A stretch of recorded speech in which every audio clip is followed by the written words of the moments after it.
Well, we're going to get started here. And I have a microphone, but can you hear me through a microphone? Because it really is for the camera and not for you guys. So hopefully I am projecting enough that you can hear me. But I am so honored to be a part of this tour, Living Undeterred with Jeff. And someone that is traveling through 50 states to bring conversation to everyday places on important subjects like mental health, suicide, addiction. And being a part of this is so important because it validates the power of sharing our story. All of us have a story. I Understand is based on my story. And once I started sharing my story, my life changed. And people wanted to hear it, but they also wanted to share theirs. So I'm Vonnie Woodrick, founder of I Understand, a nonprofit that supports those that have lost a loved one to death by suicide or are living with a mental brain health illness. And one of my passions is bringing the conversation to everyday places to change the views and narratives surrounding mental health and suicide. If you have a moment, or please take a moment, check out our definition petition online. Change the conversation with us. Let's reduce the stigma simply by changing the way we view and talk about mental health and suicide. I'm not going to talk long because this isn't my show, but I do want to leave you guys with 3 questions that I always ask, and I want you to think about this. One is, why is the brain the only organ in our body that is judged and stigmatized when it fails or is weak? Why do we talk about the act of suicide more than we talk about the illnesses? And why do we judge mental brain health yet grieve suicide? These things don't make sense to me. And I want to come together and I want to share stories and I want to talk and find other people's passion because it needs to change. Because by changing, we may not only change your life, we may save someone else's life. So with that, I want to introduce Jeff, who is, he's going to play a video first. So he's going to play a video and then he's going to come up and talk. And then once he's done, then we're going to introduce our panel. So enjoy.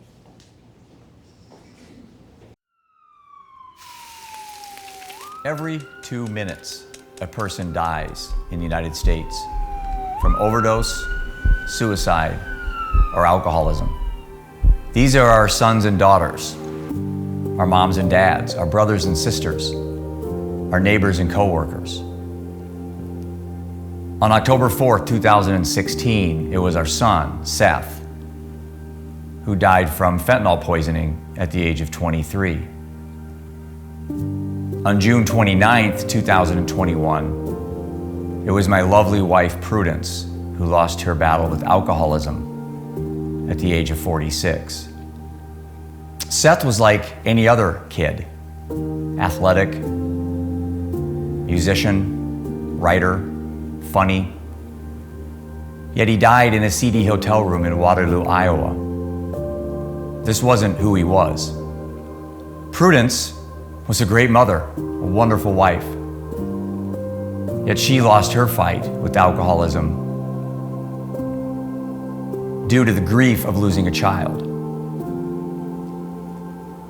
Some mountains are just too high to climb, unfortunately.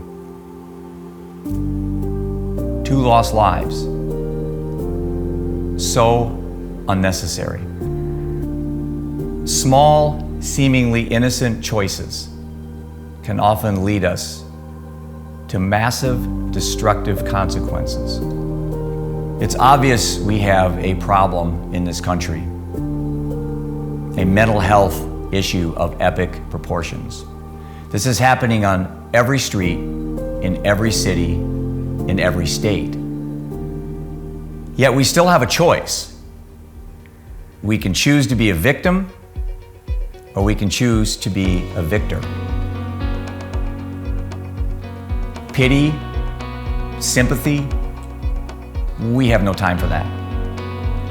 What we do have time for is empathy, compassion, love, and strength. Sharing stories can help build a strong foundation. It can provide us the opportunity to adapt and evolve, to become better, not bitter. Together, we can raise awareness. Together, we can make a difference. Together, we can save lives. This is the purpose behind the Living Undeterred tour. Living undeterred certainly doesn't mean living untested. I am tested every single day, as are you. We don't want to just survive. We want to thrive. Everyone has a story. What's your story? Everyone has a why. What's your why? You find your why, and you'll find your way. Keep living undeterred.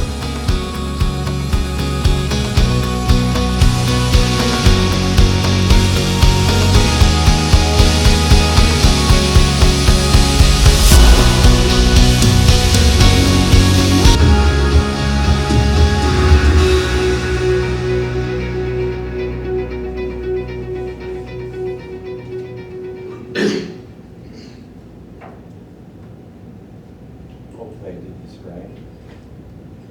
Is that up there yet? Okay, good. Well, thank you very much.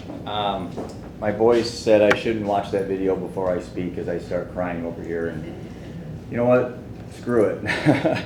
That's what we do when we're talking to people and we're trying to raise awareness and bring attention to mental health, substance abuse, and addiction. Is you cry, you let it out. And I'm honored to be here. I just met Bonnie on social media a couple months ago, and I told her about the tour. And a lot of people say, hey Jeff, we can't do it. We don't have enough time. We got projects this summer, but not Bonnie. She is a go-getter, and she is a champion for the cause and for what we're trying to do. And so she threw all this together in literally 60 days, I think, which is amazing. So I want to thank Bonnie personally for being part of my story, and now we're part of her story, and ultimately all part of your stories as well. I have a sentence that I think embodies what we're trying to do at the Living Undeterred Project, and it's purpose becomes passion when it gets personal.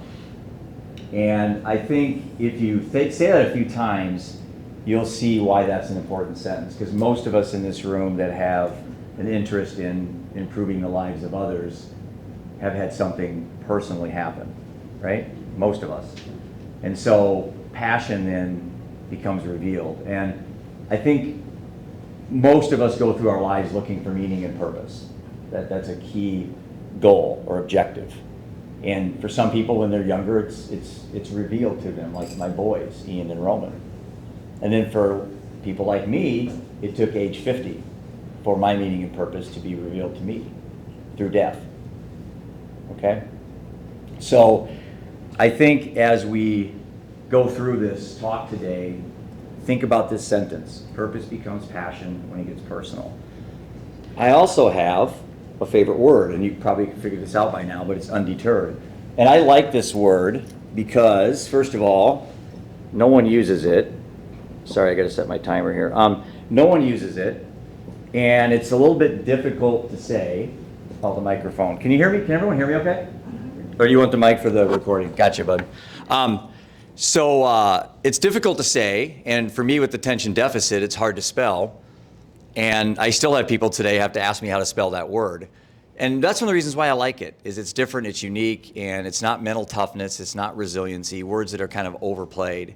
But undeterred represents what we're trying to do. And undeterred means persevering despite setbacks. And that's really what life is all about. I could tell you story after story after story just on the tour where we've had problems with the RV. We've had states that I was halfway there call me and cancel. You know, hey Jeff, do you mind moving this to October? Yeah, I do mind. I do mind. I'm on the road 95 days. This is all funded by me so far. I do mind. And so, persevering despite setbacks is an important part of what we're trying to do. But let me, the biggest question I get is, why are we here? Why are you in Grand Rapids, Michigan with your 2 boys, driving around in an RV, talking to people about mental health, substance abuse, and addiction? And when that question got asked to me early on this journey I'm on, I used to fall for it. I think it's a trap question personally. I used to go off on some rhetoric and try to say all the things I needed to say to make everyone happy. And I finally realized that this is how I'm going to answer this question for the rest of my life. So when someone says, what's your overall objective? What are you trying to accomplish? What question are you trying to answer? Here's my answer. If what we were doing was working, we wouldn't be on the tour. If what we were doing was working, we wouldn't be on the tour. I'm not saying parts of what we're doing as a society aren't working, but if you look at the data, if you look at all the numbers across the board, suicidal ideation, anxiety, depression, quality of life, drug overdose, alcoholism, you name it, it's hard to find a statistic that's getting better, right? So that keeps me focused on, if what we were doing was working, we wouldn't be on tour. So one of the reasons why I'm here today isn't for me to lecture you. Heck, I'm just a dad from Iowa, guys. I don't know. There's people in this room that have forgot more than I'll ever know in this area. 5 years ago, I was running an investment company, had 9 employees, 7 full-time staff. We managed $700 million. I was 50 years old. I was on top of the world. And now I'm a mental health advocate, just like that. So I think it's important, I'll go through this, that we identify how we change behavior, because that's really what I did in the investment business. When I worked with clients, I would try to get them to save more money. I would scare them about being in a nursing home someday, or running out of money, or the stock market, you lose half your money, you should do this portfolio. So there was that fear element, and then I realized, you know what, this is about hope and inspiration. And if you want to change lives in the mental health industry, let's start talking about hope and inspiration and less about fear, less about incarceration and losing your job and losing your marriage. And if you change your behavior because you're trying to avoid something, that's not genuine, that's not authentic, and it's temporary. But if you change your behavior because you really want to change lives, and you're inspired and you're intentional, that's long term. So what Vonnie and I are trying to do is find ways that we can get people to change behavior using hope and inspiration and not fear. Does that make sense? It's just in college, I read a lot about Stoicism. I wouldn't call me a Stoic philosopher, but I enjoy the writings of Marcus Aurelius and Epictetus, and I enjoy reframing things. I'm going to talk a little bit about that as we get through here. And I think there's an opportunity in the mental health space to talk about reframing, okay? I'm going to use a quick social experiment here, and I already know pretty much the results before I do this. But I'm going to ask you 3 questions, and I'd like to have you raise your hand. And if you are triggered easily or you don't want to do this, that's fine. Just watch. First question is this. Have you or anyone that you know been impacted by overdose? Raise your hand. Okay, please keep it up. Thank you.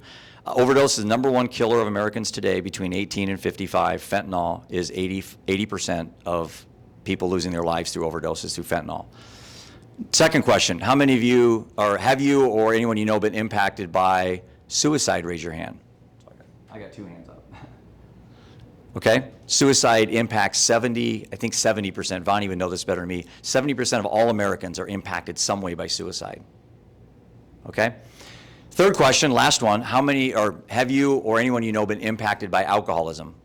So if I had 3 hands, so it's 100%. Every single place I go, it's 100%. Okay? So if you think you're in a canoe by yourself paddling upstream, just look around. We're in a massive boat together. And this is what Vonnie and I are trying to do and to show people, that you're not in this by yourself. And I think that's easy for people to think, that you're in it by yourself. And that's one of the reasons why people go down these roads of substance abuse, addiction, and ultimately things like suicide. They feel alone and isolated. But I think the more that we can talk to people about these issues and people realize that we're not alone. Sorry, I'm just going to slide this over. So I talked a little bit about, this is a we narrative, this is a we story, but I want to talk a little bit about me, about my story. And I'll cry. I cry all day long, so I'm very comfortable crying in front of humans. It's not a problem. October 4th, isn't that beautiful? That's Iowa right there, just corn. It's wonderful. October 4th, 2016 was like any other day. I was 50 years old, happily married. Kind of look back on my life going, you know what, Jeff? Man, you've done it. You've done it. That thing you wanted to do when you were 23, when you started your investment company, you've made it, bud. You're traveling the world. You're got 3 beautiful kids. Parents are alive. Really haven't had anything traumatic happen in my life, non-financial. And then, like life always does, you get right to where you think you got it, and then what happens? Something happens. So October 4th, 2016, I was taking my middle son, Ian, who's here today. He's the 6'6" kid with the shoes. And by the way, he's not just selling shoes. He's selling shoes and donating all of his profits to mental health. He sells shoes out of his dorm room around the country, and he's raising awareness and bringing attention to mental health. So that's why his shoes are there. And it's important to teach our kids today to be advocates in these areas. So October 4th was any other day. I'm taking my son's golf bag out of the trunk, and Ian's getting ready to go. He was a sophomore. He was 15 years old. And my youngest son, Roman, is at the back at the bar, which normally that's not where you see my youngest son, is at the bar. He was 13 at the time. Perfect scenario to be a happy American family, right? Phone rings, 6:30 in the morning. Coffee in one hand, I look at my phone, and I just know, I recognize the number, that something bad's on the other line. Something really horrendous. And as a parent, you have that feeling in your stomach. And here's what I know I didn't do. I didn't tell Ian I loved him. I turned around and got in my car. I always told Ian I loved him. You see, when I answered that phone, I was told they found our oldest son, Seth, dead in a hotel room at the age of 23, poisoned by fentanyl, never made it out of his chair. Tourniquet on his bed, his belt, which is in the RV, by the way. Is that creepy? No. I'm not creeped out by any of this stuff. It reminds me of why I do what I do. And the belt is still in the position of the tourniquet. It's a symbol for me. It's a duality, that the belt could keep his pants up, and the belt can also be something that can hang you or can make a tourniquet. There's a dual nature there with a lot of things that we have in life. So I thought to myself, first of all, how am I going to tell my wife our son is dead? And I turned around, got my car, and drove home. And Ian had to think, where's my dad? He goes to the first tee of districts. This was districts. And you know what? Seth died less than a mile from where Ian was playing golf that day. Less than a mile from where his big brother died. He was playing districts for golf, high school, at 15. So I went home, told my wife. Obviously, you can imagine what happened. Worst moment of my life. I called my dad. My dad's a doctor. And by the way, my dad's in the ICU right now. I saw him 2 days ago. When I was on the first stage of the tour, he had a stomach aneurysm. We thought we lost him. He was in ICU for 3 weeks. I sat by his bed. He can't communicate very well. I held his hand. He would want me here. I can't help him, but I could help other people on the road. So I don't have any guilt that I'm not by my dad's bed in the hospital, because I know my dad as a doctor would say, Jeff, get your butt out there. Do what you got to do. So that's why I'm here. But so I asked my dad, well, how do I tell the boys? What do I tell the boys? 13 and 15, that their brother's dead.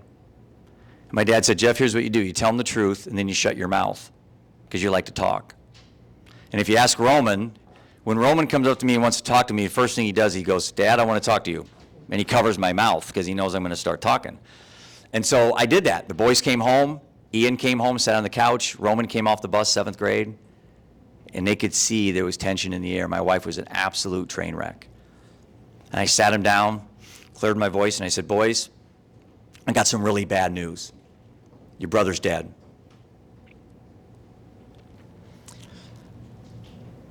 And Ian looked up at me, and his eyes full of water, and he said, "How'd he die, Dad? Drugs?" 15 years old. 15. And he knows exactly how his brother died. I said, "Yeah, Ian, he died. Drugs." And like my dad said, I stopped talking. It felt like 1,000 hours. It had to have been maybe 10 seconds. And then something happened, it's absolutely amazing. I don't know where it came from. I'm not going to subscribe that I know. I don't know. But I had this feeling inside of me, this is it, dude. This is your calling. And you signed up to be a parent. When you asked your wife to marry you and you had children, you've been training for all this time to be a dad. This is your calling. This is it, dude. This is your time. The next words out of your mouth will frame the quality of the rest of your life and of the boys and your wife. So I had this halftime speech, and I was an athlete. I played 2 sports in college, and so I was an athlete, and I'm like, okay, this is it, man. Don't fumble the ball, Jeff. Death is giving you an opportunity to be a better man, not a bitter man. Show them the way. So I stood up and I cleared my voice, and I said, boys, we have one of 2 roads to go down. We have one road of anger, despair, and hatred, and we'll become an alcoholic and an addict ourselves. Or we have a road of motivation and inspiration, and this can be the single greatest moment in our lives and those around us to make a difference. I'm on the second road. I ask you to join me. And I swear to you, it came off that authentic, that genuine, and that lovingly. And the key part of that whole thing, I'm on the second road. I ask you to join me. I wasn't going to tell them what to do. I wasn't going to tell them how to grieve. I was going to show them. I was going to show them how to do this. But you know what happened?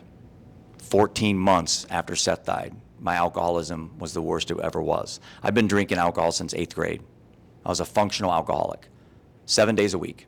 Never did drugs in my entire life. I was afraid if I did drugs, I would literally blow up. I have so much stuff in my bloodstream anyway, because I have attention deficit, which I love, by the way. We'll talk about that in a minute.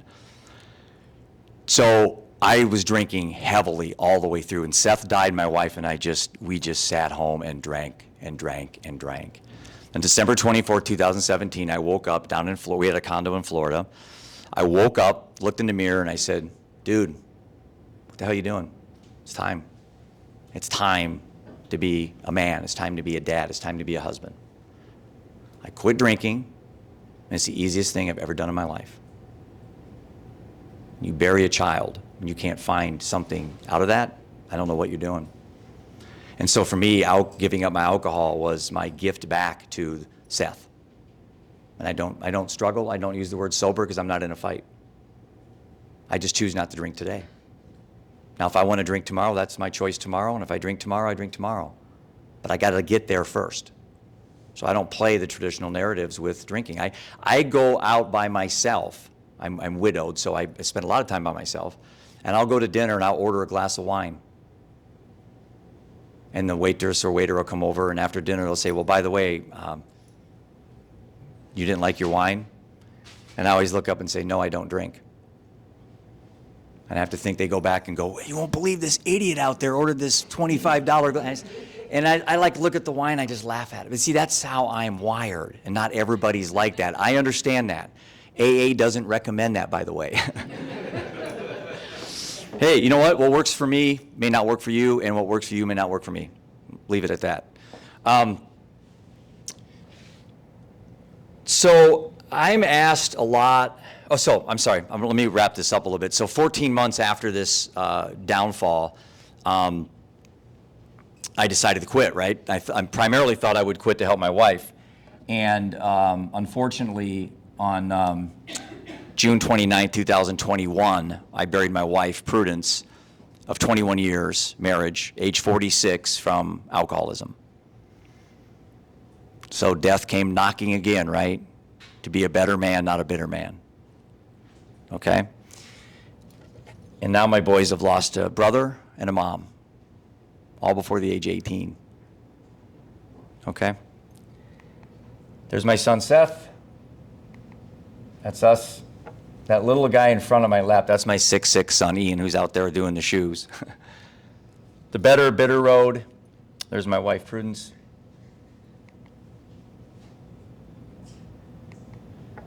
Okay, so what does changing the narrative mean? Everybody's got whole different perspectives on that. I like to think of changing the narrative as a lot of things, but there's two main things, stigmas and labels. Let's talk about stigmas for a second. And Vonnie's been awesome. And yesterday we were in South Bend, Indiana with Leslie Wyrick, whose son Austin took his life, actually 30 days before my son died. So Leslie and I become close friends, and she was our partner. Same scenario, great turnout. We talked, I made the mistake when I first met her, and I talked about, well, so when did your son commit suicide?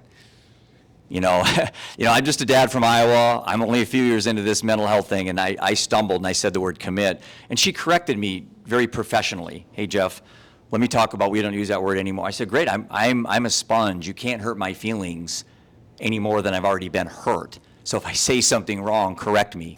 Because I want to be an advocate for suicide awareness. Suicide really hasn't touched my family, but mental health has, which is a subset of suicide falls under mental health. So I'm still learning. So that's important. The stigmas are very important. There's the society stigmas. You can see all the words up there: psycho, user, loser, wino, drunk, junkie, alcoholic, drug addict. These are words we got to try to start working on, trying to get better at how we define things.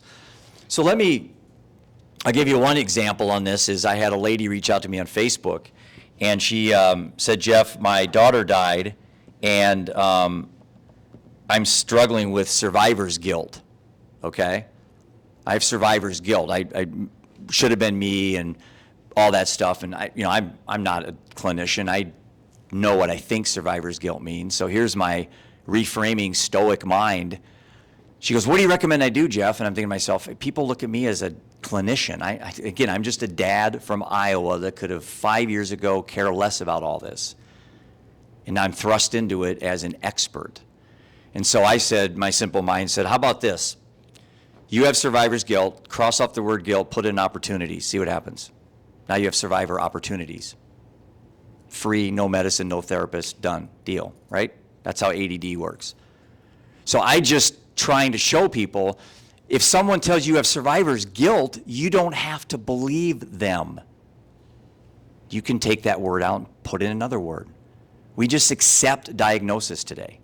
We don't challenge it. I have attention deficit, which is the next part of my change the narrative is labels. And I've had attention deficit my whole life. I don't allow anyone around me to use the word disorder. It is not a disorder. And if you take the word disorder off, it's hard to file insurance claims. You just put attention deficit on the form, it's going to be very difficult to go any further than that. You have to have some label. So that's primarily why these words are added at the end of some of these things that are simply meaning that you're human. What 14-year-old boy isn't hyper?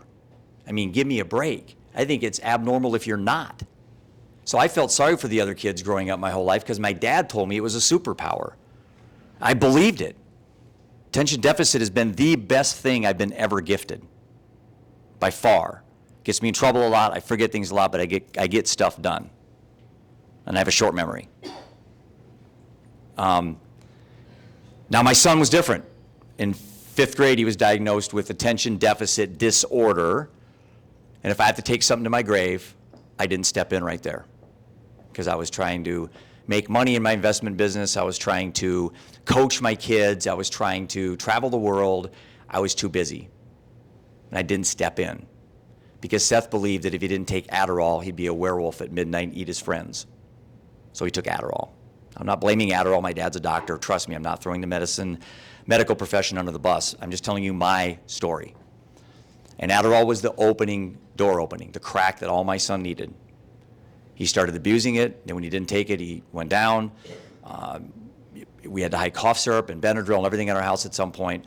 So at 15, he was given Strattera. 16, he was given Adderall. He started drinking 17 and 18, started smoking pot like a lot of kids do, breaking and entering, drunk driving, prison, cocaine, death. That was the 6 years that I went through. Okay?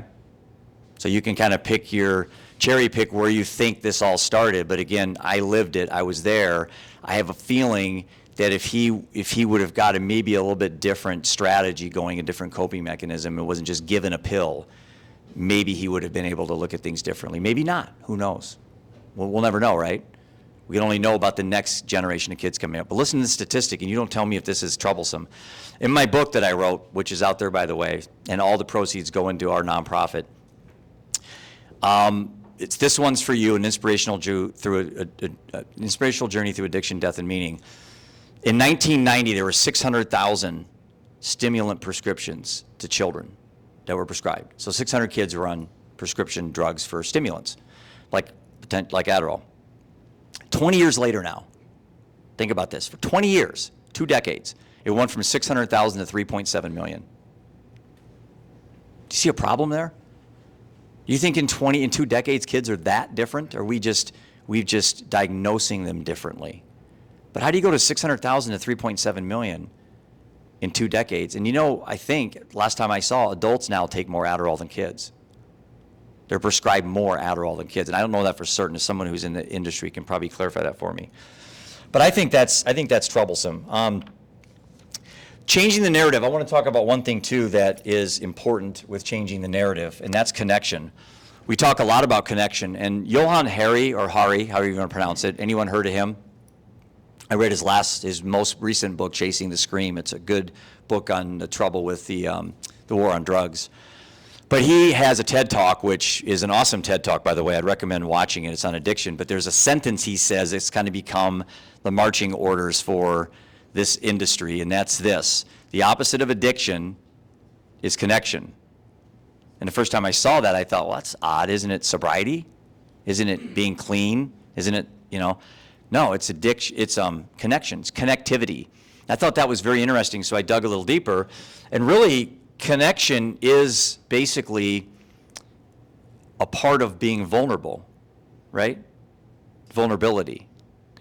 And I'm going to give you a story on vulnerability that gives you how I look at it from my lens. I was flying in a plane coming back from California. We're flying over Denver, and Denver can be sometimes a little turbulent with the Rockies and stuff. And it was back when, and I haven't flown for a little while, but do you have to wear masks anymore on planes? Okay. Well, I was wearing a mask, and I was in the aisle, and it was dark, and we were flying over the Rockies, and we hit turbulence. And my phone fell out of my pocket. And when you're masked and it's dark, you're not really friendly with people around you. But this lady next to me on the aisle reached over and picked it up. Well, like you always do, you small talk. Hey, thanks a lot. My name's Jeff. What's your name? And she told me, and with ADD, I probably forgot it the second she told me. And I said, thank you very much. And then she goes, what do you do for a living? Because I asked her, was she going back to Iowa because she lived there and blah, blah, blah. And she asked me that question, what do you do for a living? And I always kind of feel sorry for people when they ask me that because they really aren't going to be prepared for my answer. And I thought, I got 2 hours to go. I don't think she should have asked me that. And I said, well, here's what I do. I help people make better choices in difficult situations. And she just kind of thought, this guy's insane. This guy, I don't understand what that means. And then I said, boom, I started going into my story. When she said, well, what do you mean by that? Son died, wife died, wrote a book, did a podcast, bought an RV, driving around the United States, going to change the narrative, going to upset the mental health apple cart, bringing my kids with me, got a documentary crew. And I look at her, and her eyes are just filling up with water. The mask is like overflowing. And I thought, oh man, I did too much maybe. Maybe I shouldn't have done all that, but I'm just too excited about talking about this. She reaches across the aisle in the dark now. Grabs my arm adamantly. Kind of startled me. And she goes, Jeff, are you okay? And I'm like, yeah, thanks for asking. I'm actually in the best, at 56 years old, I'm at the best place I've ever been in my life. It takes a lot of work. I meditate, I work out, I read, I avoid toxins, all this stuff. And then I asked the question right back to her because I could see she was asking it to me, I think, for me to ask it to her. You ever done that before when you talk to people? You'll say, oh, my name's Jeff, because they already told you your name and you forgot their name. So you say, my name's Jeff again, and then they'll say, oh, and so you kind of ask a question to set up a question. So she turns, and I turn to her and say, are you okay? Because she just asked me, and she goes, no, I'm not. I'm in recovery. My daughter's in jail, and my first husband abused me, And I struggle every day. And that's why your story touched me. But that's not where I'm telling the vulnerability story. It's what happened around us that's powerful. You see, the person in front of her had shut their computer off, and they had leaned back in their chair, and they were listening to her and I talk. And the person behind her was doing the same thing. And the people in front of me and behind me were probably doing the same thing. And what happened was we had engagement without them engaging.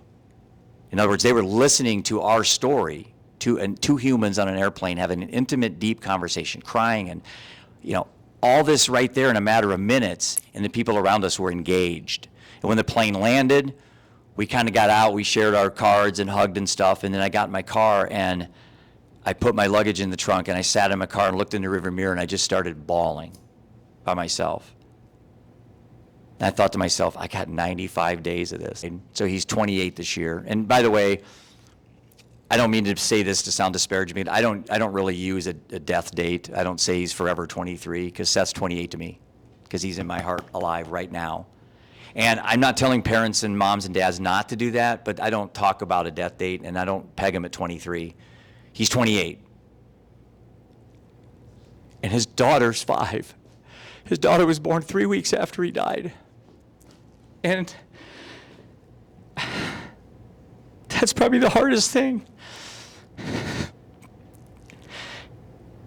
I wish he was here so my granddaughter wouldn't have to grow up without a dad. And see, my dad's in ICU dying, but I had 89 great years with him. She'll never have a moment with a dad. And her mom's in prison. She's 5. I will never stop. I can't be outworked, and I will never run out of passion. I may run out of money and time, but that's going to be it.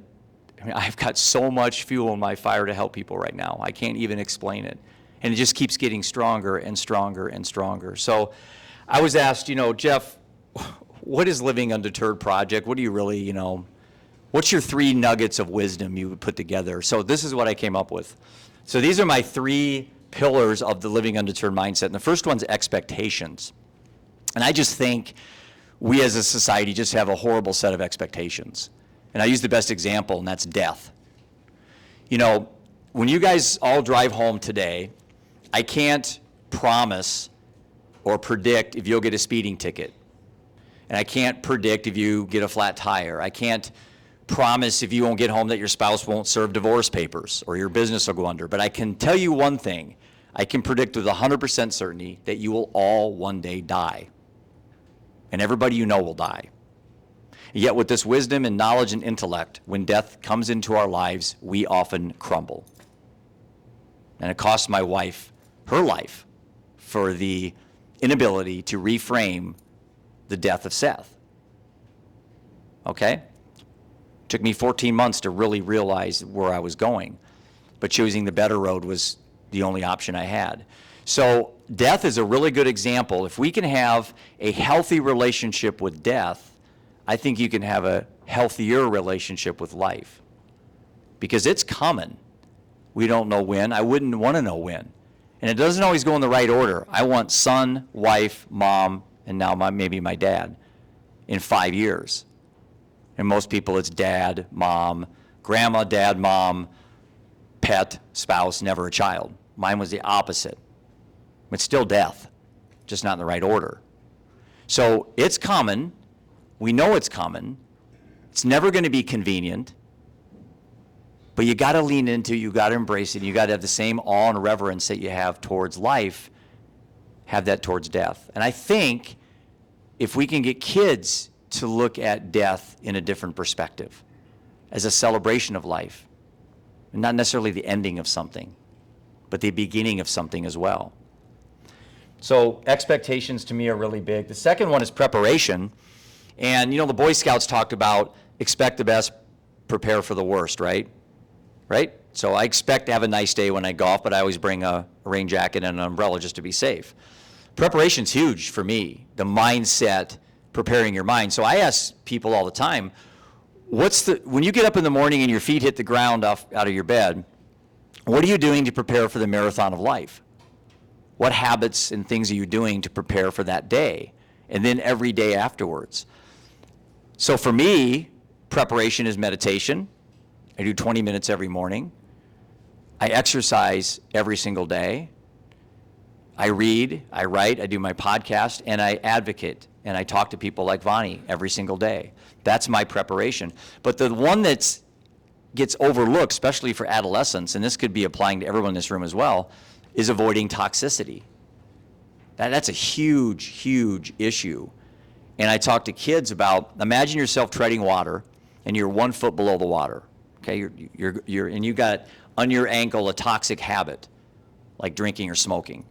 And then over here you've got a toxic relationship, like a relationship, boyfriend, girlfriend that you're in, or a friend you hang out with that's toxic. And it's holding you back. It's literally drowning you. And if you were to just cut those somehow, what's the first thing that would happen? You would shoot to the surface, right?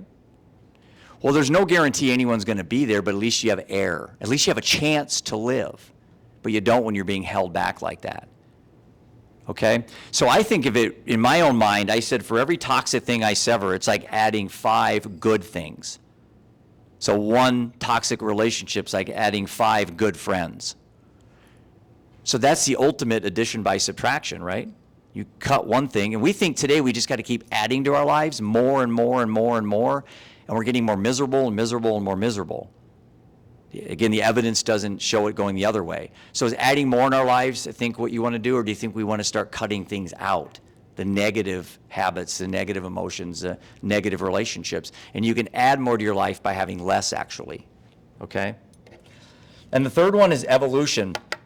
And what I mean by evolution is not probably what you're thinking. I mean evolution of self. And in my book, I have a chapter called Evolution of Self. And what I mean by that is this, is when something happens like death. So, Vonnie and I had death in our family, and I'm sure everybody in this room has somebody that they've lost. And someone says, well, you need to get over it, you need to move on. It's like, I think Vonnie and I would tell you right now, I need to play the BS card on that. It doesn't happen that way. I don't know anyone that's ever gotten over it. Vonnie and I aren't getting over this. We have adapted and we've evolved these deaths into our story. And that's how I'm showing my boys how to do this. You don't want to stop talking about your brother, and you certainly don't want to stop talking about your mom. They're with us in our hearts. And that's how I present it to the boys. So to me, this mindset of getting over it and get tougher, and they're not here, focus on the living. It's like, they are here though. Our loved ones that are gone are here. And no matter what your belief structure is, they could be in heaven, they could just be in your heart. It doesn't really matter, right? Okay, so those are the 3 pillars: expectations, preparation, and evolution, which I'm trying to talk to people about. So I'm going to wrap this up with this. Again, I'm just honored, humbled to have an opportunity to meet Vonnie on LinkedIn a couple months ago. And now I'm sitting in Grand Rapids with new friends, new acquaintances, new advocates to start fighting this mental health beast in any way that we can. If you text Undeterred to 55444, I don't know what happens, but my assistant told me to put that on the screen. So I think you get something. So I've never done this, by the way, but go ahead and do it and let me know what happens. But I do want to tell you something quick about the penguin here, and then I'm going to wrap it up. We decided to have a mascot for the tour. And lots of parents are coming up going, Jeff, I've got a 3-year-old, a 4-year-old, 5-year-old. How soon should we talk about mental health? Do we wait till something happens and then we, put out the fire, or do we start at 3?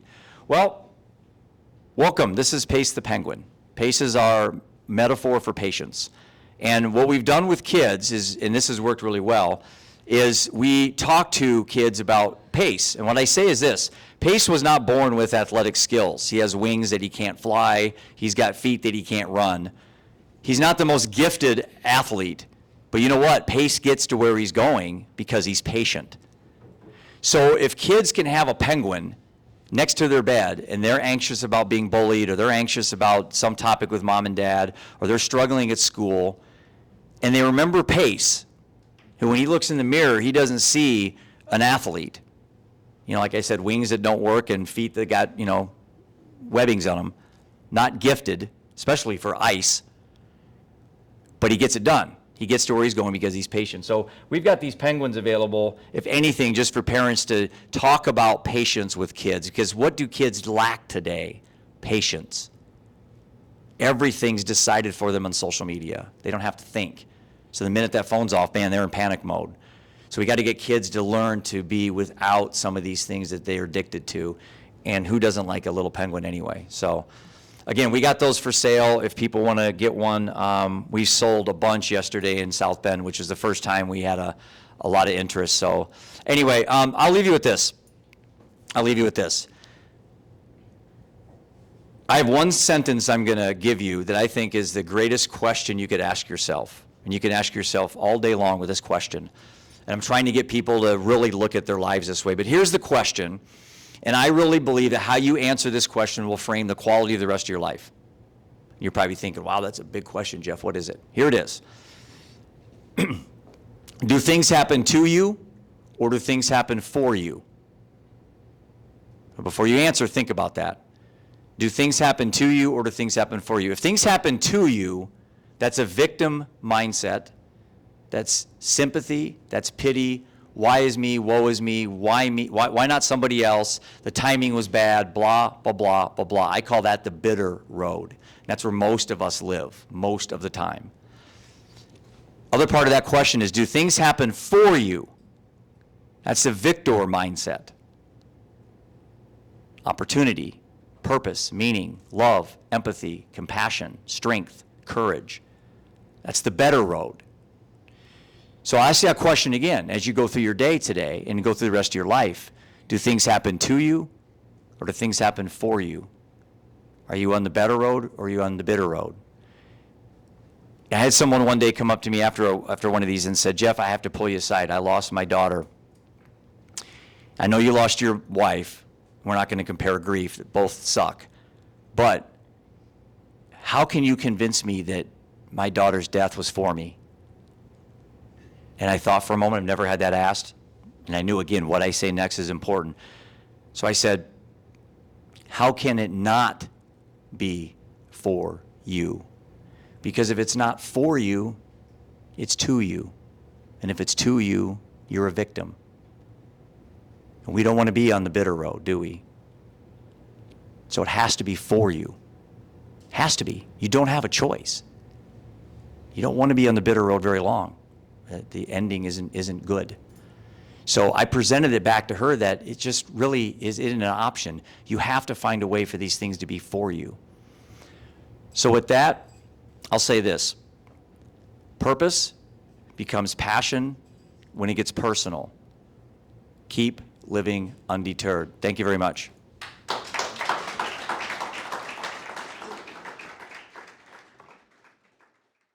You're here for a reason today. Whether you're here to listen to someone, whether you need support, my connection now with Jeff and the Live Undeterred tour is amazing. I feel the passion, I feel the purpose, and it's personal because we have had to go through some really personal things to get here. But what it's allowed me to do through connections is to connect with some pretty special people. And these special people are a part of our panel today. And I'm gonna have them come up and sit at the table. We'll start with Ray Green. Come on up, Ray. Ray, there's so many things that I can say about Ray because she is such a special person that has dedicated her life, her business to recovery and treatment and helping other people. And I've known her forever. She knew Rob, her husband Dave, who is a co-founder of Sanford Behavioral Health. Her son Alec is on our board, but they knew Rob. Dave used to play softball with Rob. So it goes back to history, and I love being around people that know and knew Rob and knew our life before loss. Kathy. So Kathy, I love what she does, and Kathy Slachter, you have to go to her farm and see her horses because this isn't about getting on a horse and doing equine, is that therapy? It's about having the horse's energy relate to your energy. And it's so cool. So Kathy, she's a part of my past too. And she was, not much older than me, but a little bit older than me. And I always had admiration for her. I always thought she was popular. She was always so pretty. But after my loss and she still is, she still is. But after my loss and after we reconnected, I learned that she would put vodka in her orange juice in the morning before she went to school. We never know. We don't know what people are going through. And for Kathy to now dedicate her life to helping people in recovery, and being in recovery for how long now? 10? 10 years. So yay, Kathy. And then, anybody that is familiar with I Understand knows that I guess I do have a sidekick that is with me a lot, and his name is Doug Meyer. And Doug, come on up. Doug will never be afraid to wear pink. I am so grateful for a relationship that I have with Doug and his commitment to mental health, and sharing his own personal story. And I think that one of the things of being Doug Meyer is people think that you don't have anything to be depressed about. Well, depression doesn't discriminate. And that's one of the things I think that Doug is so open in talking and sharing, and that I'm so appreciative of him. And I did that without crying, because usually I get really emotional when it comes to Doug, because he has been such a force behind I Understand, and meaning, I know, I know, and it's okay if we do cry. But anyway, so, and then of course we have Jeff. So we'll be doing the panel till about 1:30, and then we'll have a little bit of time for questions and a little bit of networking. So. You heard kind of my thoughts on changing the narrative. I guess how would you answer that question when someone asks that to you? Can I go first? Absolutely. Okay, changing the narrative. And I brought some notes with me because I have so many things that I want to say that I don't want to forget any of it. But changing the narrative is so critical for this industry in terms of mental health and behavioral health. Changing the actual narrative and the language that we use. Person is more than their diagnosis. And there was a study done, and it was a study that was done with mental health professionals. And they read an article, and in one of the articles, they called the person they were talking about a substance abuser. And in the other article, they called it a person with substance use disorder. And even that seemingly small difference, in wording had a very tangible impact. So, we don't want the person to be their diagnosis. A person struggles with substance use disorder. Now, that's a work in progress. That's not an easy thing to accomplish. We know that the words like addict and alcoholic are pretty easy and pretty explanatory, but that's a work in progress. There's also, the idea of really highlighting solutions, right? Effective treatment, emphasizing solutions. Stories and narratives that Jeff has shared today, they humanize this and they bring other stories to the surface. I'm going to go out on a little bit of a limb here. There's a little bit of literature on this. But, we have to permeate the public consciousness. And I would put forth that the worldwide pandemic and COVID has helped that. And it's helped it because I believe there's not only, we know the numbers are up, right? We know substance use disorder and mental health, and the numbers and the statistics are staggering. But we have created, or there has been created, somewhat of a compassion, a level of compassion that didn't previously exist, a sort of pro-social behavior and some empathy. So those are some ways that we see changing the narrative. And I want to just mention one last thing, and I brought this with me. And this report was a landmark report. And you guys never have to order this free report from the government. It's a little unwieldy. So I'm going to tell you the 3 things you need to know about changing the narrative. 2016, our Surgeon General wrote this landmark report.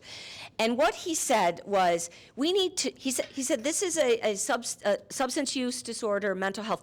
We need to shift the way that our society thinks about addiction. And I know I just used a word I told you that we're trying to get away from. That this is a brain disorder, it's a transformation of the brain. But we need to treat this with the same urgency and the same compassion that we treat other disorders and other diseases. There's two more things that I want to tell you that he said here. That medication-assisted treatment is a gold standard. That was often looked at with stigma. And stigma prevented us from saving lives. They did not use medication-assisted treatment until Dr. Murthy said that is a gold standard. And the last thing I'm going to refer to is choice. And Jeff, this reminds me when I read your book and the foundation that you have called Choices.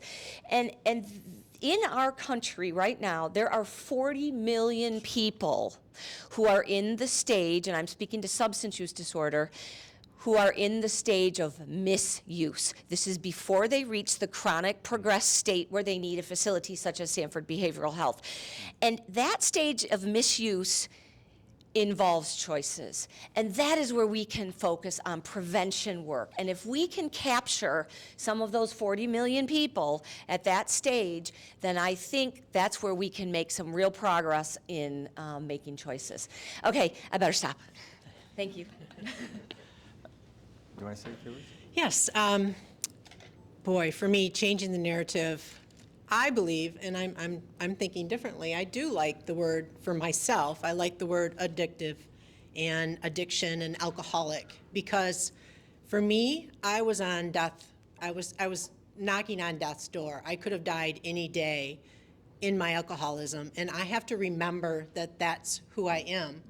Then that's where I came from, and that's where I can go again. You know, as they say, we're all on a journey, and all I am is one drink away from becoming an alcoholic again.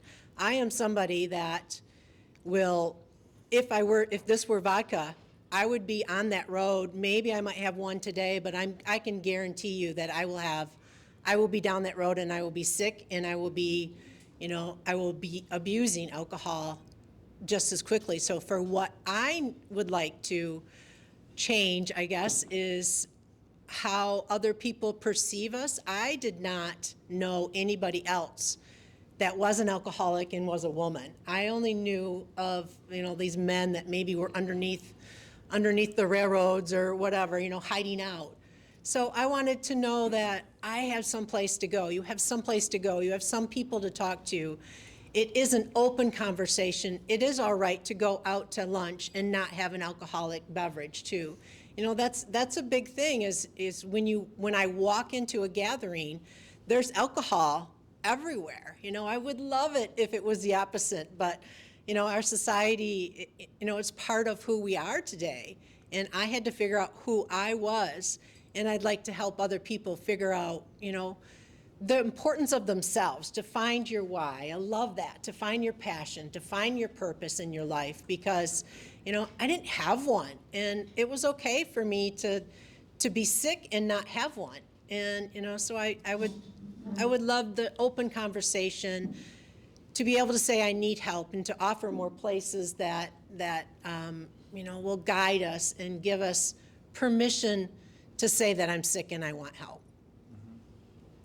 And I'd like to say that, Kathy, you're not the first person that has responded that way, that when someone is in long-term recovery and they identify with that, and so that I'm very respectful and don't disagree with, that part of changing that narrative and the way that we refer to this, some of that is so that we can achieve parity with other physical health and the way that we refer to it. So I am not in disagreement in any way. So anyway, okay, thank you. Yeah. Well, for me, it's a little bit different, and the purpose, passion, and personal really struck home. But my narrative is I struggled with depression for a number of years and been battling cancer for a number of years. And there's the two distinct differences. They're both illnesses. And if somebody finds out you're depressed and suffering from depression, it's you're nuts, you're crazy, you're mentally ill. And when they find out you have cancer, it's, oh, I'm so sorry you have cancer, and how are you doing? And, what can we do to help? And there's such a difference in the whole stigma thing between the two. It's brain health. The brain's wired differently. And you can see with brain scans the depressed brain, and you can see the healthy brain. As cancer, you can see where you have cancer and where you don't. And it's okay to have cancer, but it's not okay to be depressed. It's not okay to be suicidal or have an addiction or have a personality disorder or whatever. And I really like the disorder part. It's not a disorder. It's an illness. And we need to try to treat everything as an illness, whether it's cancer, whether it's depression, and it's brain health, and you're not mentally ill. And you don't choose to do something if your brain isn't functioning right to make those choices. Let's do this. I have lots of other questions, but let's throw it out there and see what you guys have for questions to the panel. Maybe discuss a little bit difference between maybe environmental issues that drive something versus maybe what's in your DNA. We hear a lot about addictions as being, it's the gift that's passed on. It keeps giving and giving, and families versus the environmental issues that maybe bring someone to that point, and how you work that process to better understand where they came from, what their pathway might be, and how you might improve that pathway by helping them understand. I'll start that first, but in my book I talk about this initial struggle I had when I got into this, side of the fence about nature versus nurture, the choice versus the choice model versus the disease model with addiction. And I fell into that dialogue where I would take a stance, like, I believe it's choice. It's not a disease. I believe it's, it's a nature. It's not nurture. And then I finally realized it's the question's asked wrong. It's nature and nurture. A lot of people saying, what do you think is nature or nurture? So I would think the first thing is to try to maybe reframe that question. And you asked it correctly, but for the most people that ask it, is disease is it a choice, or is addiction a disease or a choice? That question's wrong. Because I think you're going to find equal people on both sides of the fence that can argue, and they'll both be right. So I think we need to reframe that to, it is a disease, it is a nature and it's nurture. And you guys have any comments on that? That's how I presented it in my book. Well, I think they're both closely related. And for me, for what I found out, so I'm depressed. I've suffered from depression. Well, there's a strong hereditary factor there. The cancer, another strong hereditary factor. And is that nature? To me, that's nature as I see it in a simple form. And Ray, a lot more intelligent probably to speak on that. You think so? But I don't know. I don't have a cute pink jacket like that, though. But well, and thanks to Vonnie, but it's so true that the hereditary factor is there, but it doesn't mean you can't break it. Right. And at some point down the line, you have to break that cycle, or somebody's got to break that cycle so we can thrive and survive. Yeah, that's exactly right. So I think that what Doug has said and what the literature tells us and what the statistics are is that at least in substance use disorder, and mental health I'm a little less familiar with, but with substance use disorder, it can be a confluence of events, and it's the environment, it can be trauma, genetics.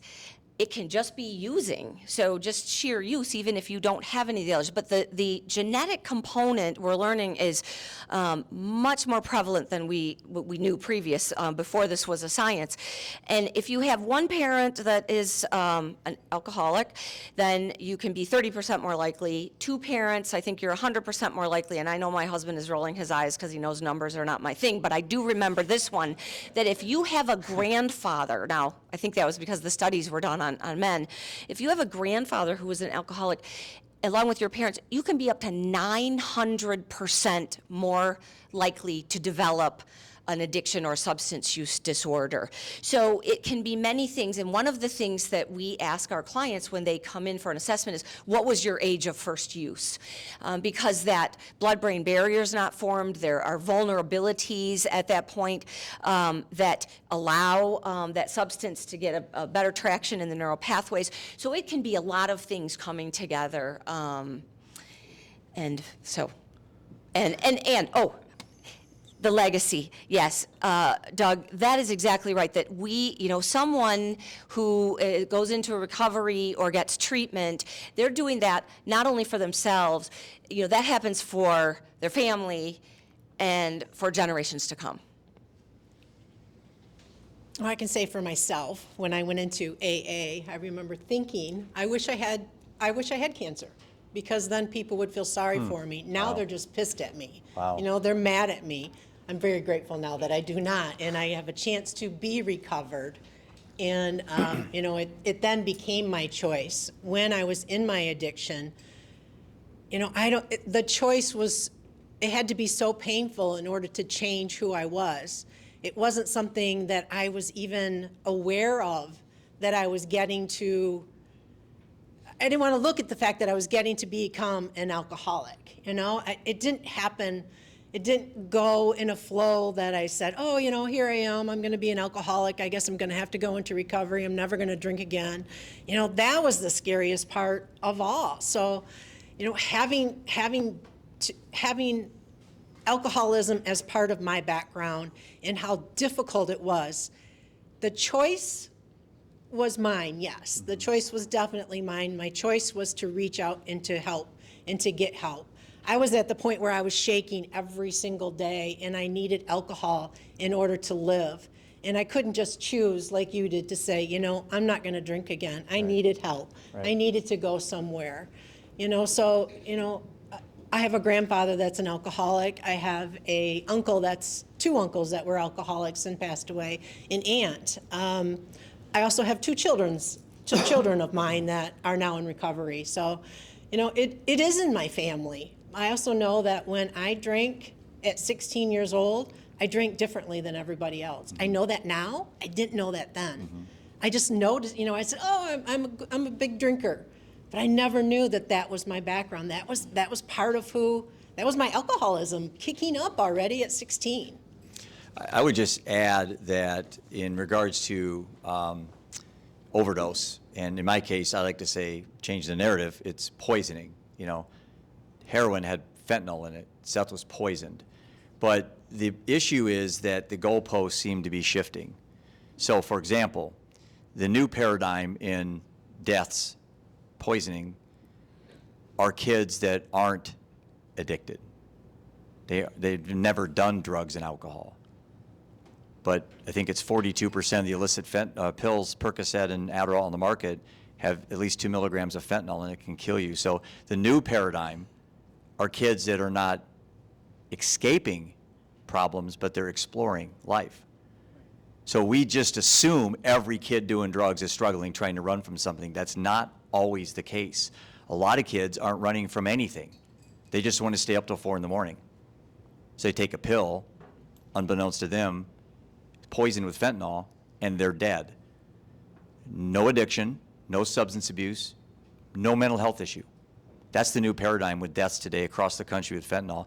And I've spoken with moms and dads that have lost children that never had any problems with substance abuse, never had any problems with anything. They just wanted to stay up all night and party with friends, and they died. So we need to be cognizant as advocates that their goalposts are moving as it's like whack-a-mole. We put out one thing, and then boom, something else comes up. And now in the overdose poisoning space, there's a whole new breed of advocates out there that aren't advocating for sobriety and substance use disorder help. And these are kids, just one pill can kill. That's the national media focus right now. So I want to add that to this whole pot that we're working with, is that we need to be aware of that. This isn't always about kids battling mental health, substance use addiction. Sometimes it's just something as simple as they wanted to stay up late with their friends. Okay? That's terrifying. I heard from the DEA that 80 to 90,000 drug dealers per day work Snapchat. Think about that. You want to talk for an hour on something close to my heart, let's talk about that. We can't. But we're talking about so many things today.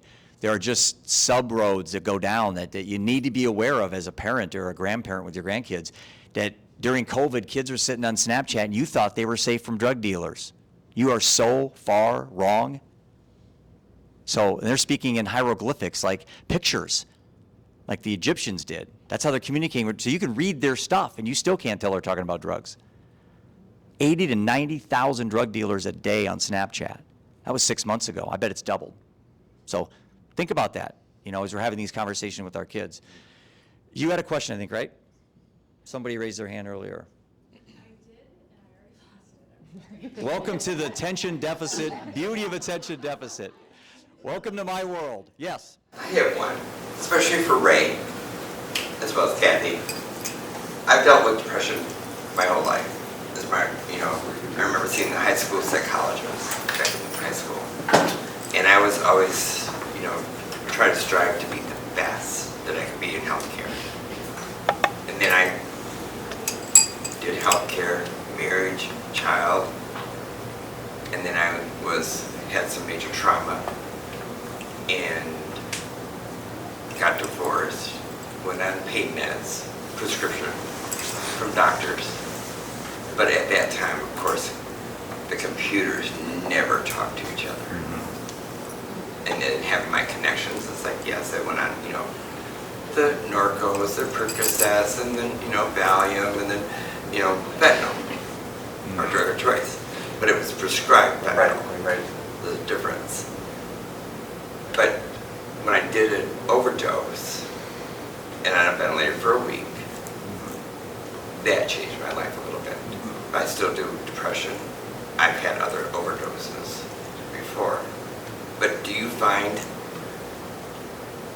after being trauma, when I say trauma, it's like, being raped and being stabbed, but then coming out as a, gay man that has a child that you're raising by yourself and a partner at the time, is it harder for medical professionals to get the services that we need? Because I had to go to Utah, for rehab. Well, first of all, I just want to come give you a hug because Me too. that is an enormous life story with trauma that is is underlying all of that story. But so the question is it hard to get medical? That's precisely why we opened Sanford Behavioral Health. And when we embarked on this journey of treatment, what we saw was that within the state of Michigan, there were no facilities that were quality, effective treatment for people with private insurance. So people who had privately held insurance. There were a study done that there were about 500,000 people in our state alone diagnosed with a substance use disorder who were untreated. And that was the impetus for us to start on this mission of providing treatment. So the answer is yes, it is very difficult. Hopefully we're changing that. This is part of that narrative that we're working so hard to change.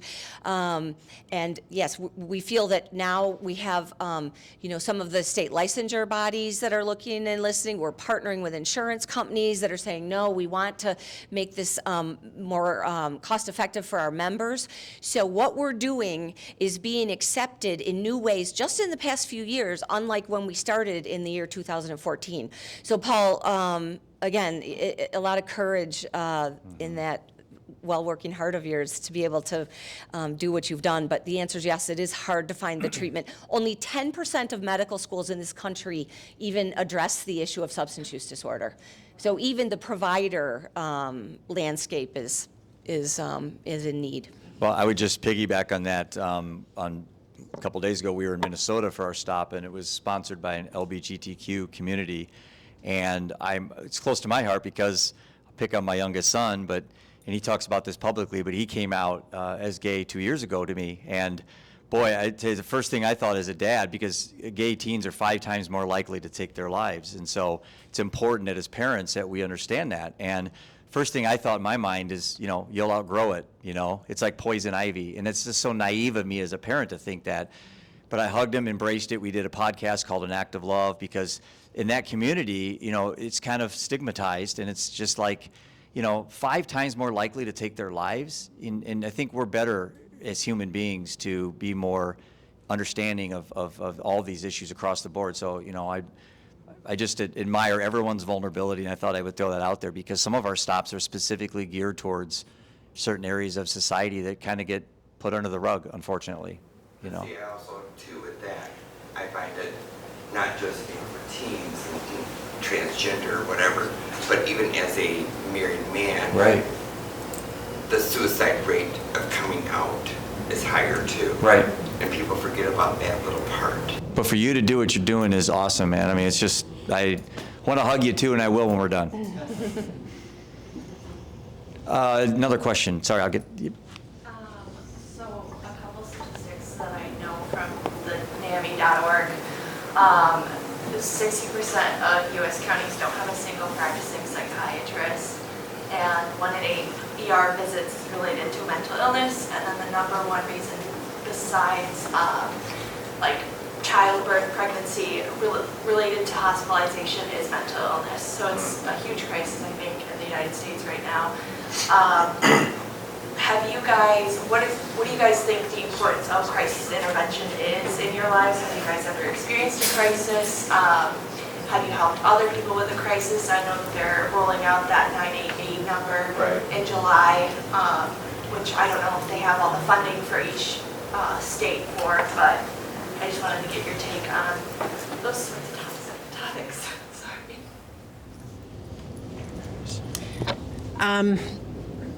Yes, I would say that I have worked with people in crisis. I am certified in CCAR, which is crisis prevention, to help people where they are. And I think the same with you over there, Paul, is so many people want to not really truly listen to what's going on. I work with horses, and horses don't hear what we're saying. They feel what we're saying.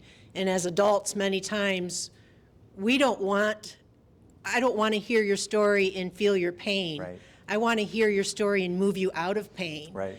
And, we as adults have to sit and listen to people and let them get their trauma, their crisis, there's not always a really quick solution, and people want that today. It's on the internet. They can go everywhere they want to, to sit with my horses and me in a barn, which is a totally different thing than sitting in an office, across from somebody that's listening to you also, is they hear you differently, and I get to watch how they respond to your body's emotional, breakthrough.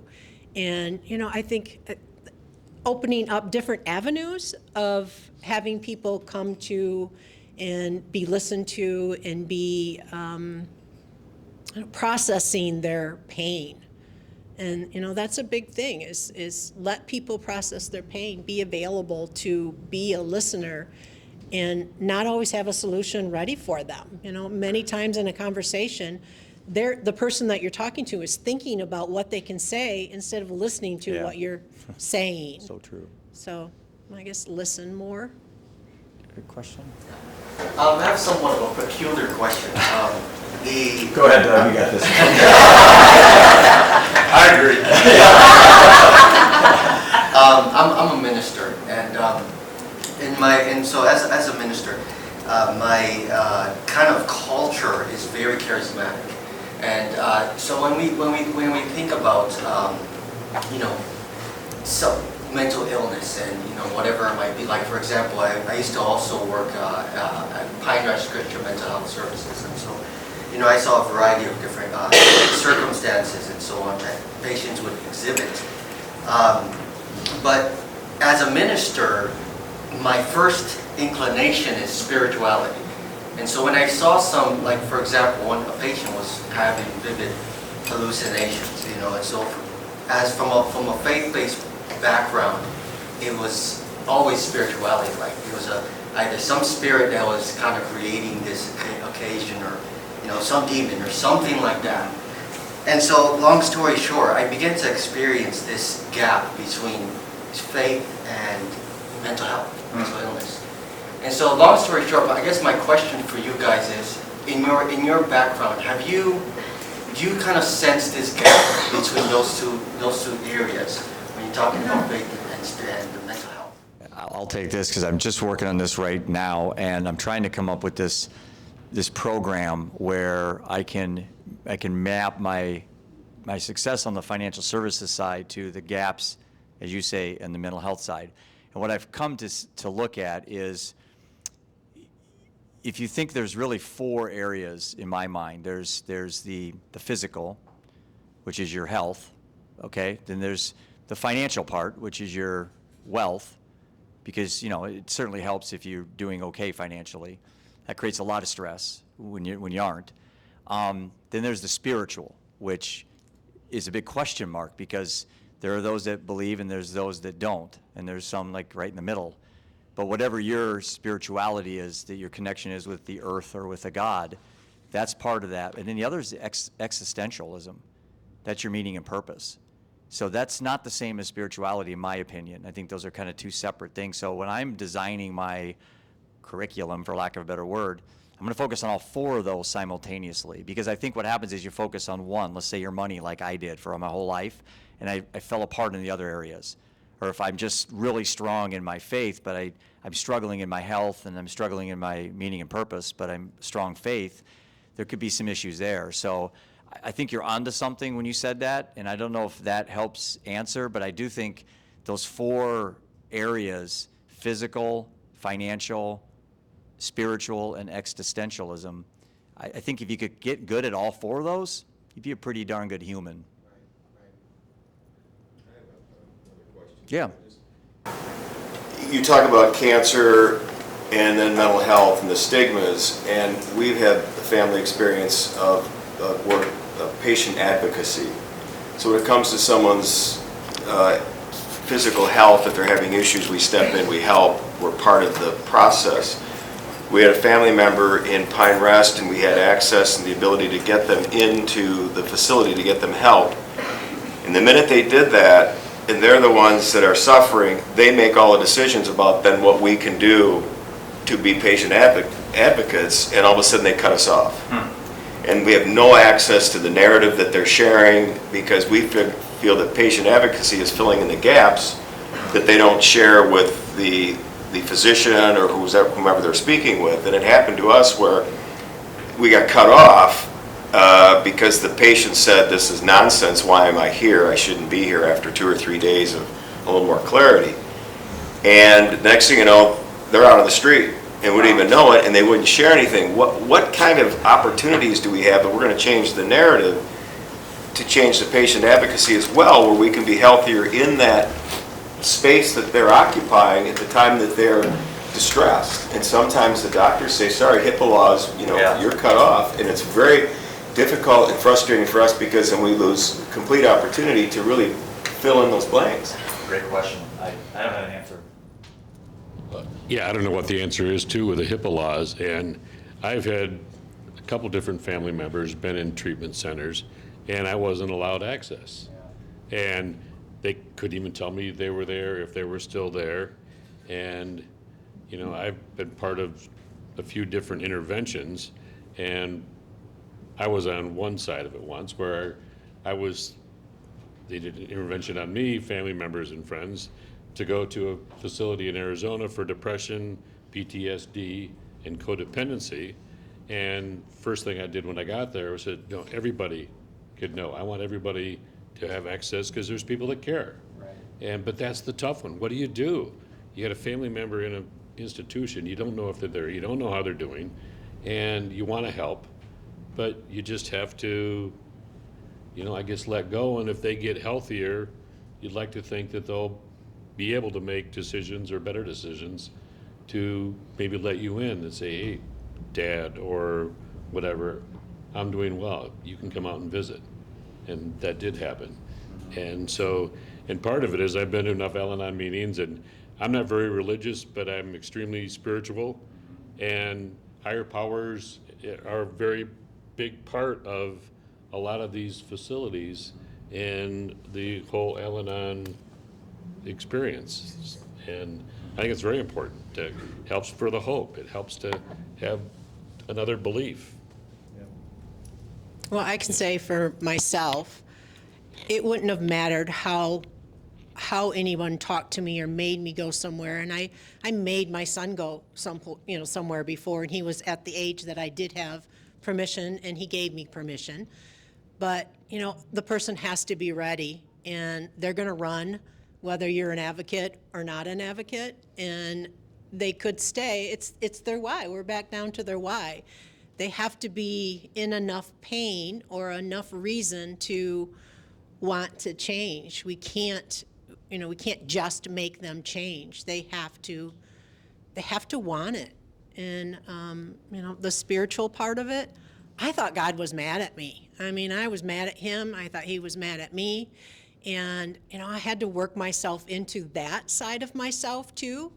I was unhealthy. I was totally unhealthy. And, why would you put me here? Well, then I found out through my own spiritual that, I was where I was because of my belief now, that he got me there, but nobody could have pounded that into my head neither, so.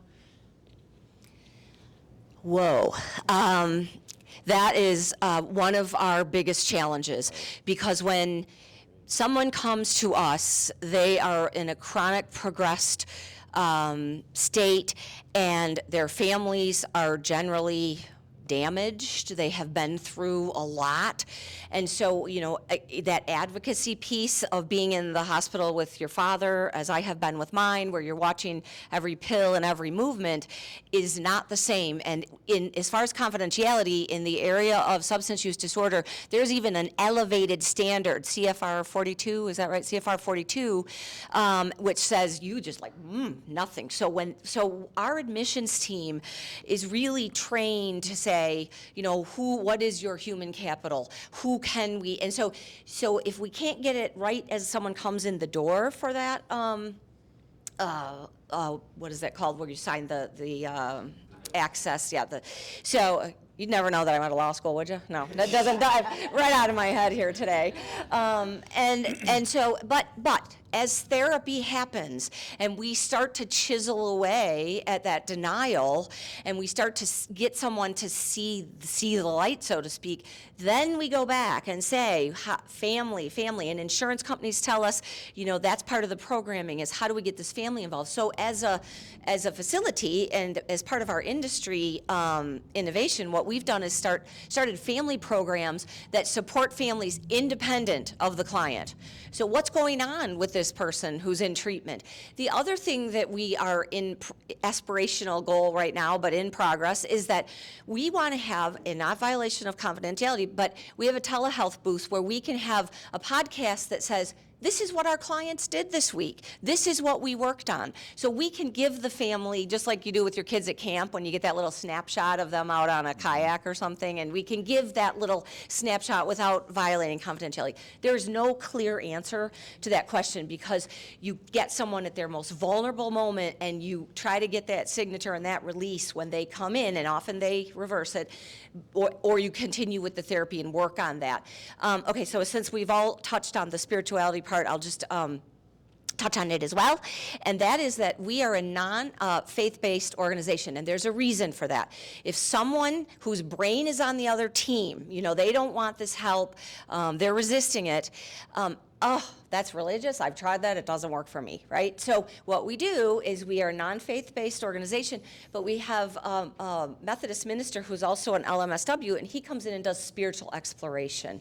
And so we kind of come in through the side door with that.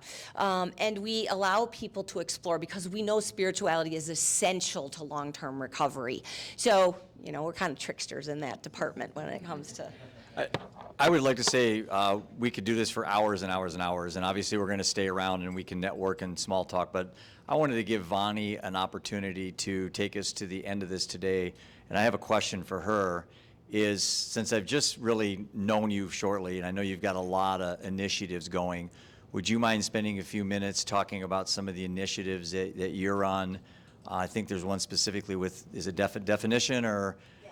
Okay, because I think that was really exciting when I was talking about that. So, and then you can take us into the end. Okay, thank you. Well, I appreciate that. I have a passion, and my life story has driven that passion. One of the most difficult things for me after loss was how people were talking to me, how people would talk to my kids.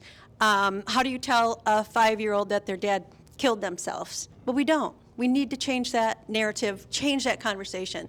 So the definition petition, one of my biggest passions is changing that definition of suicide from one who intentionally kills themselves to an effect of mental, brain health, illness, or pain. Over half, 54% of those that die by suicide do not have a diagnosed mental health illness. Yet 90% of those that die by suicide have depression. Isn't depression an illness? Why aren't we talking about more than half of what is causing depression? So what is causing depression? Addiction, isolation, which we talked about, bullying, financial devastation, heartache. All of these things can bring on suicidal thoughts and actions, and we're not talking about them enough.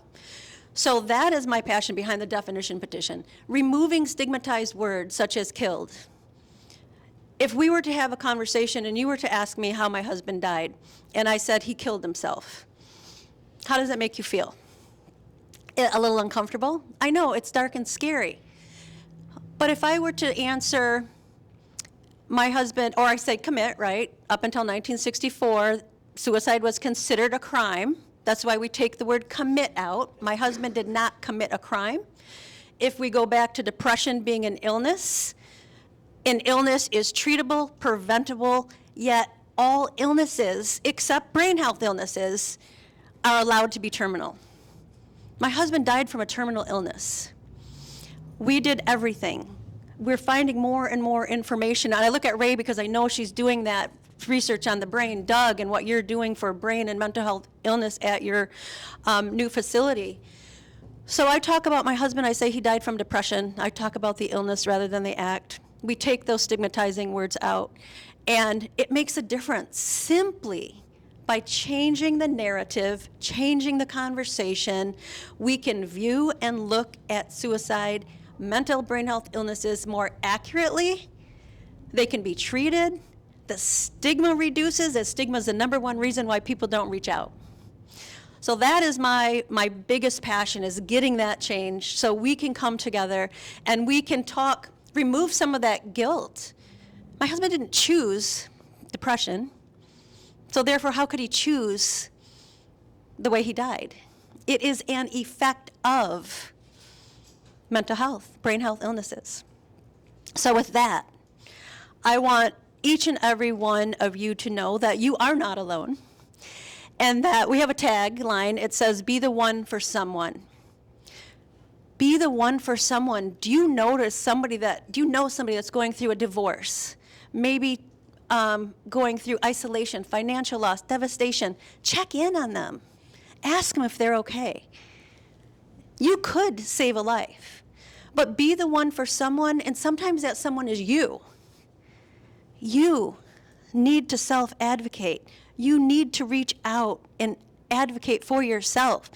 And if your people aren't listening to you, you need to find new people, because there is somebody that is going to listen to you, and that somebody that is going to want to help you.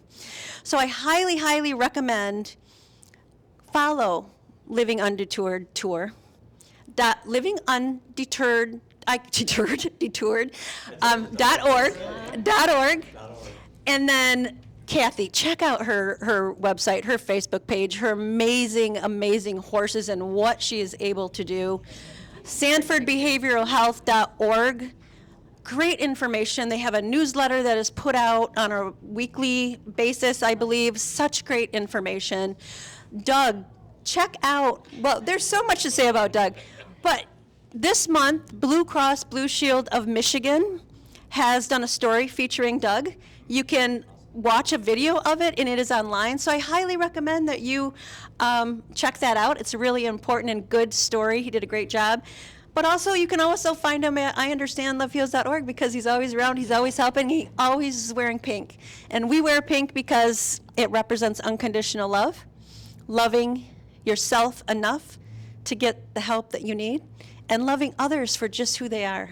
So thank you guys for coming.